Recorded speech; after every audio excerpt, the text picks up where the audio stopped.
After the January 6th insurrection, 10 Republican members of Congress joined the Democrats in voting to impeach Donald Trump.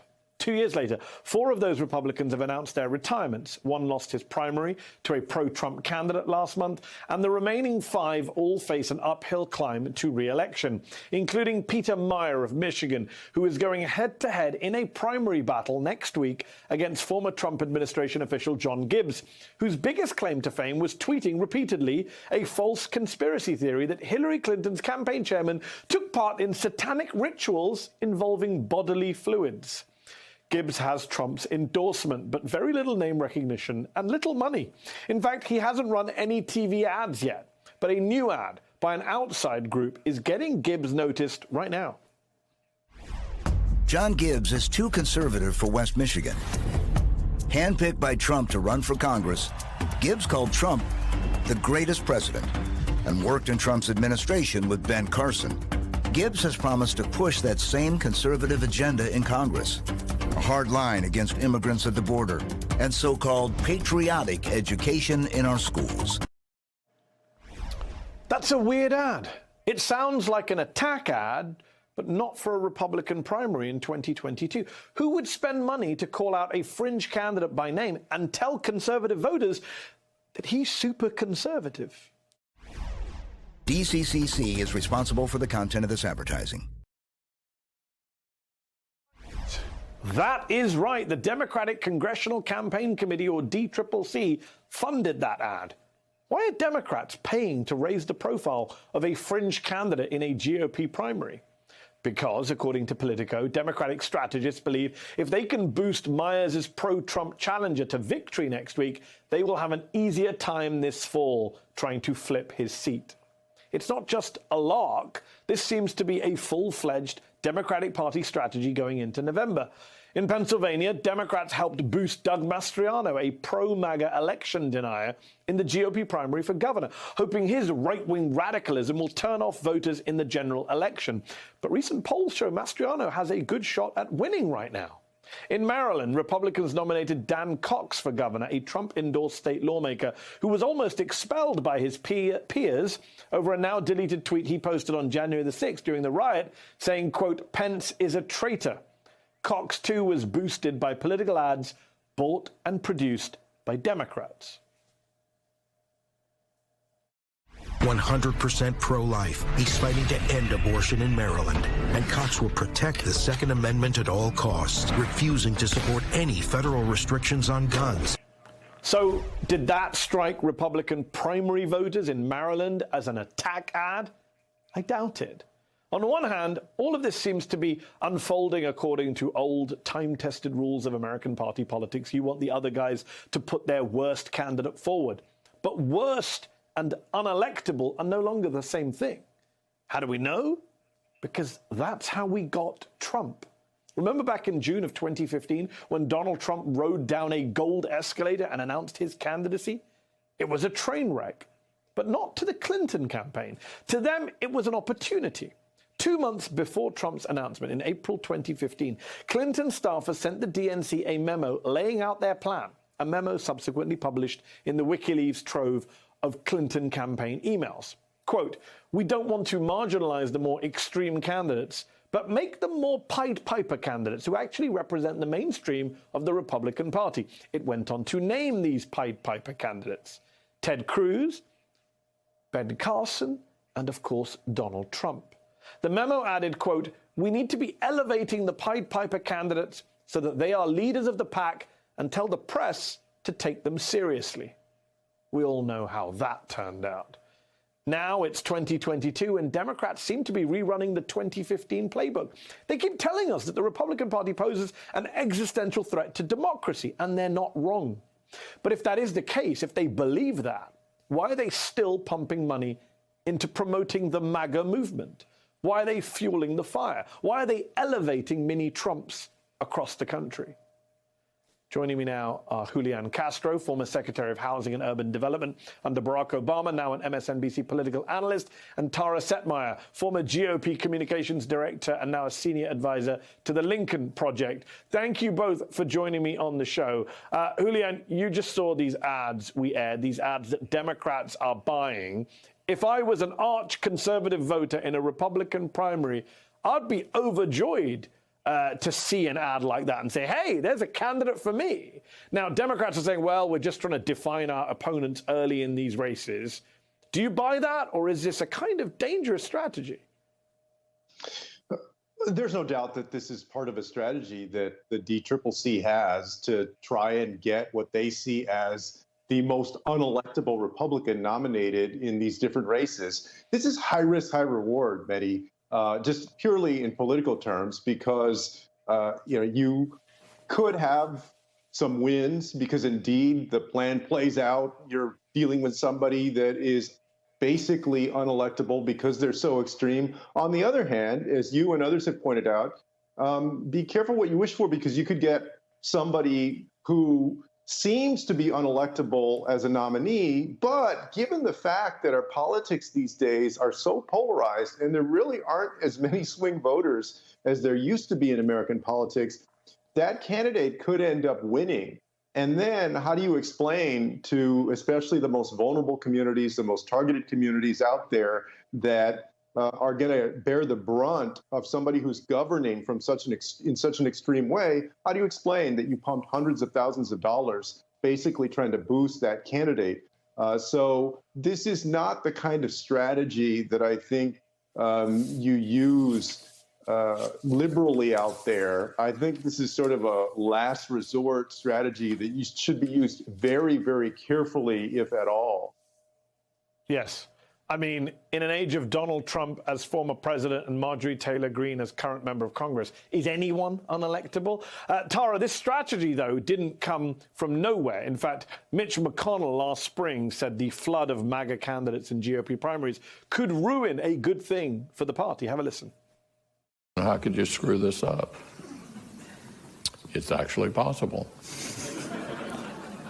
And we've had some experience with that in the past. You can't nominate somebody who's just sort of unacceptable to a broader group of people and win. We had that experience in 2010 and 2012. Tara, let's play devil's advocate here for a moment. As a politician, why would you not want to boost the opponent who you think is the most beatable come November? So I think that you have to be very careful in how you do that and very strategic to Julian's point here. You can't just use it as a broad strategy because it doesn't always work. To Mitch McConnell's point, yes, Republicans gave away very winnable races in 2010 when they had terrible candidates in Sharon Angle out in Nevada and Christine O'Donnell, I'm not a witch, in Delaware. Yes. Those people would get elected today. Let's just be honest. They would probably win their elections today, in Nevada at least, maybe not Delaware. But, this is an issue that I think that Democrats have not been very good at doing. Republicans are better at this kind of dark arts strategy than Democrats are. And I don't think now is the time to employ that strategy because it really can come back to bite you. The fact that Doug Mastriano is even competitive in a state like Pennsylvania should scare the hell out of every single Democrat across the country.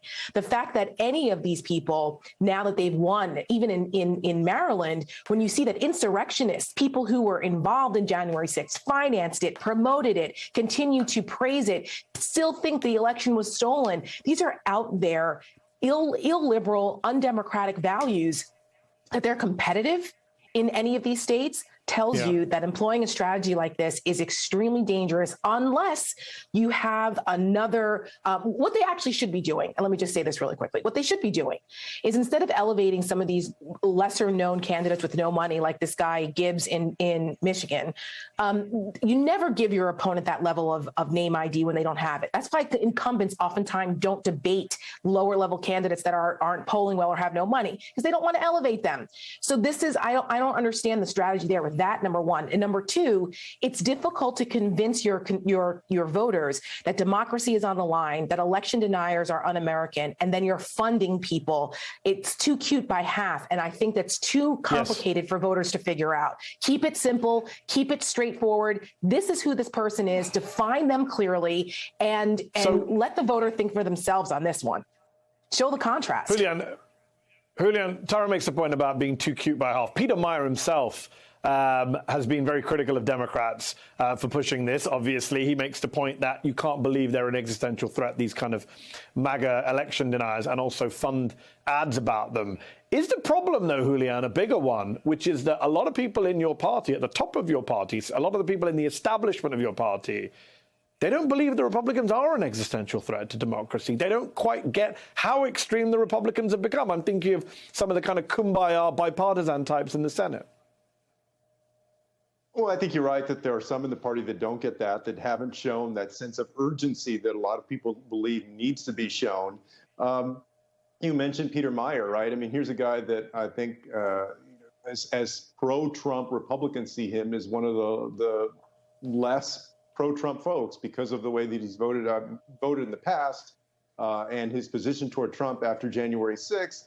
I would say one of the other dynamics at play here, Mehdi, is if we say that we want Republicans who are able to work with Democrats, who are willing to step out there and work with Democrats, another downside to this strategy is that in the long run, what you do is that you reinforce to those Republicans who might be willing to do that on important issues, whether it's guns or choice or any number of things, you tell them not only are you going to have a terrible time because you're going to get primaried and have an extreme opponent that's going to beat you over the head for your vote, but you're also going to have the other party actively spending money to boost that opponent. And so you kind of incentivize them staying even further out themselves, and you whittle away at the moderates of that party and perhaps create a beast, a monster on the other side of elected people who you're never going to be able to work with when you actually have to govern. So Democrats would do well to think about the long-term consequences in terms of governing as well.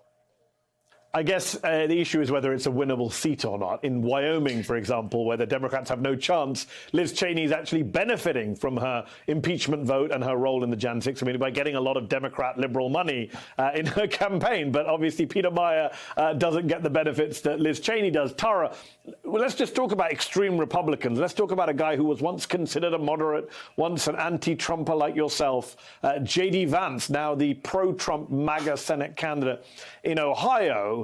This week, Vice News surfaced a video of J.D. Vance suggesting women should stay in violent marriages and blaming the quote-unquote sexual revolution for people shifting spouses, quote, like they change their underwear, which is an ironic quote given the guy he supports is on his third wife. I know Republicans see stuff like this primarily as a messaging problem, Tara, but, I mean, they are alienating a lot of Americans here. This is the Mitch McConnell point from earlier. Like, Ohio should be somewhere where Vance is way in the lead in a midterm year, and he's not. Some of the polls suggest it's neck and neck, or even give Tim Ryan, the Democratic candidate, a slight edge. That's right. And J.D. Vance is an example of one of the biggest hypocrites. He's a phony. And he was backed by Peter Thiel, who is another one of these guys that's financing some of these Republicans. He's an extremist, doesn't believe in democracy anymore, by the way, doesn't think it works. And so this is who's financing J.D. Vance. And now J.D. Vance he's been absent since the primary. Where is he? He's not really raising money. His campaign is a mess. And more of his past comments and things that are disturbing, like what he just said, whether he believes it or not, who knows? He's so full of it. This is where, in the general election, this is where Democrats should be spending their money. You go after winnable races like this race and a viable, great candidate in Tim Ryan, who really is a true Ohioan who's worked for the people of Ohio, not carpetbagging in when it's convenient for them.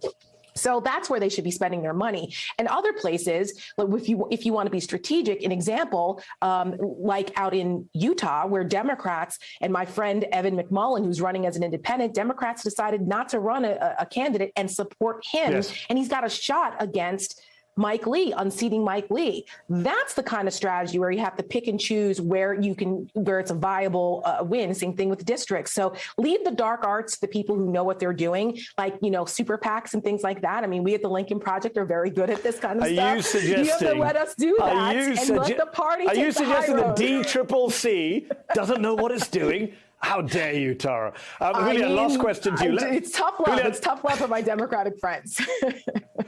Julian, last question to you. Let's talk about what is working for Democrats. I mentioned Tim Ryan is doing well in Ohio. In Pennsylvania, Democratic Senate hopeful John Fetterman, the lieutenant governor, is absolutely savaging his Republican opponent. Another phony, to use Tara's word, Dr. Mehmet Oz, a man who was never really a MAGA person, but has suddenly become one in order to get Trump support. Fetterman has put out compilation videos of Dr. Oz's out-of-state mansions. He's a resident of New Jersey. He even started a petition to get Oz into the New Jersey Hall of Fame. This is a guy, John Fetterman, who's been missing from the campaign trail, Julian. He suffered a stroke, and yet he's got Oz on his heels.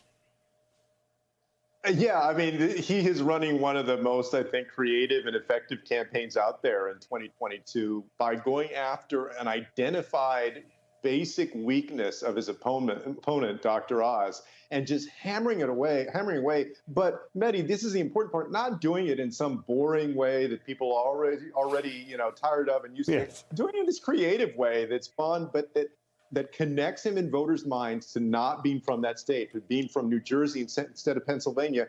And you would never know that he's not on the campaign trail, really, because these things have gone so viral. They've gotten so much attention, and he has done some videos, calling the guy out. So he seems present enough. And so they seem to be bridging that challenge that he has because of his health with this creativity and kind of thinking outside the box. And so far, so good. He also has significantly outraised Dr. Oz, which is going to give him the resources to battle, hopefully successfully going into November. As the Jersey native on this, on this panel, I was just down the shore in Jersey this weekend waiting for one of those banners to fly by down the shore. I didn't catch one, but it's a brilliant strategy to do this. And it's a single message. In the summertime, people aren't paying attention really, not until after Labor Day. But this is a way to creatively and innovatively use social media, use some humor, but also be serious about the situation and get people's attention. That's the way you have it. Messaging. Maybe if Dr. Oz is short of cash, he can sell one of his mansions to help boost his coffers.